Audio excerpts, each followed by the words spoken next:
grounded in purpose. My name is Kara, and in this video I want to talk about suicide and its aftermath.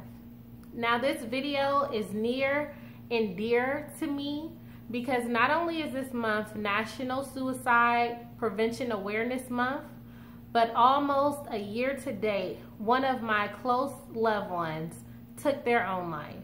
As a society, I feel like we are doing a much better job when it comes to addressing suicide prevention and intervention. However, the reality remains that nearly 1 million people take their life a year. That means approximately one person will die every 40 seconds. So while it is so important for us to continue the conversations and to decrease the stigma associated with suicide and mental illness, it's also important to bring to that conversation the aftermath effects of those who survive suicide loss. So for me personally, I have experienced a lot of death when it comes to loved ones, family, and friends. But in my grieving, I will say that there has been a very complicated process of grieving a suicide that I have not experienced with other forms of loved ones dying.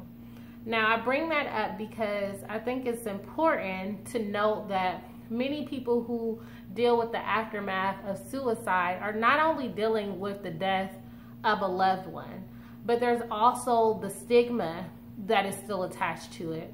There's also feelings of isolation. It's almost as though it is the secret because so many people cover up how their loved ones die. They say it was heart attack. They say it was stroke because they know that if they have that negative connotation associated with their loved one, I think one of the biggest fears is how will their legacy be remembered?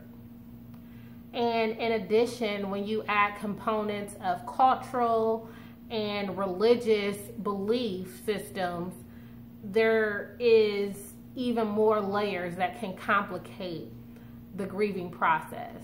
I know for me, when I got the call, at first I was in shock, but then there was anger that filled me up. And it was not only anger at my loved one, but it was also anger at myself, because a lot of times there's a lot of guilt that people experience when grieving their loved ones due to suicide. And I think that is so important to acknowledge that guilt and to figure out where it truly stems from, because a lot of times if you're not careful, that guilt, which is saying I did something, will turn into shame, which says that I am something. And shame is a very, very scary place to be. It can really put you in a very dark place, and it is something that you really want to address head on and really deal with the roots of those feelings. And I think the thing about suicide is it's not that we should necessarily feel guilty as though there was something that we could do, but I think it's more appropriate that you understand that maybe it was a missed opportunity. And you have to understand that moving forward, that now you are more aware of maybe some of the signs that you didn't know prior to dealing with this type of loss, that you can help and save someone else's life. Now, where I am today, I will say I have a lot of peace, but that's because I also understand the process. And we have to understand that grieving in itself is not this linear path.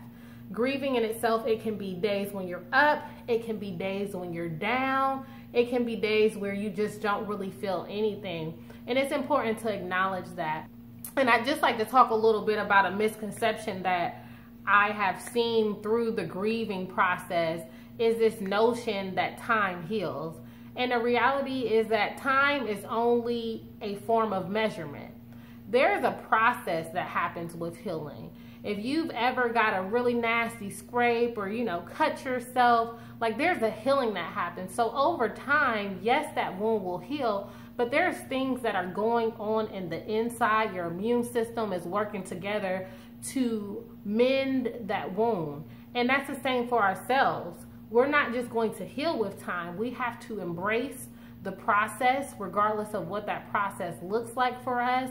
And we truly have to heal from the inside out.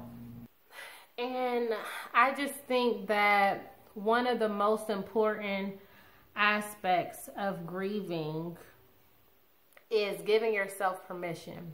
Giving yourself permission to cry.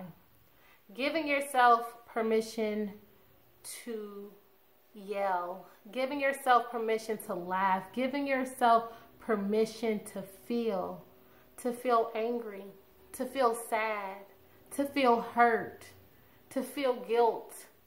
Giving yourself permission to be present. I think what has really allowed me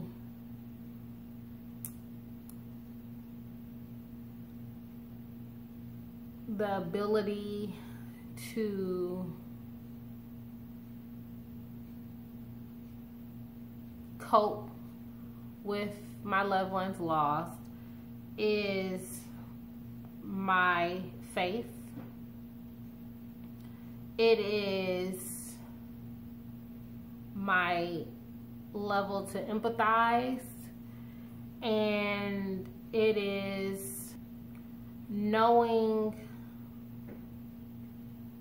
how much they meant to me and honoring them and valuing the time spent with them, and knowing that although things will never be the same, that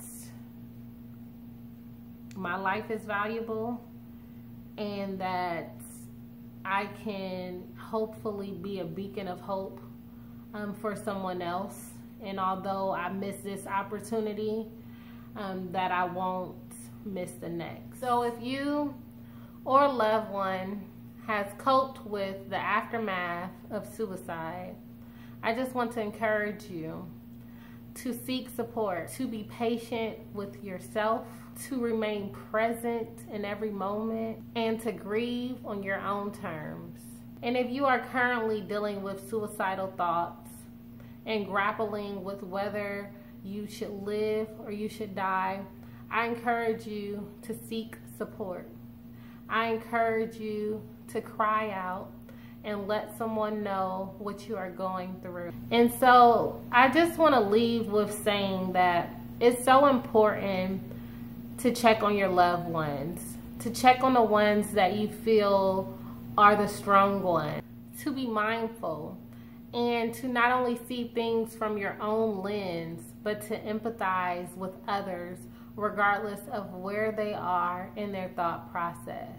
Because the truth is that our perception is oftentimes our reality. Thank you so much for taking the time to watch this video. I hope that this video has been a blessing to someone. I just hope that you all have a blessed weekend.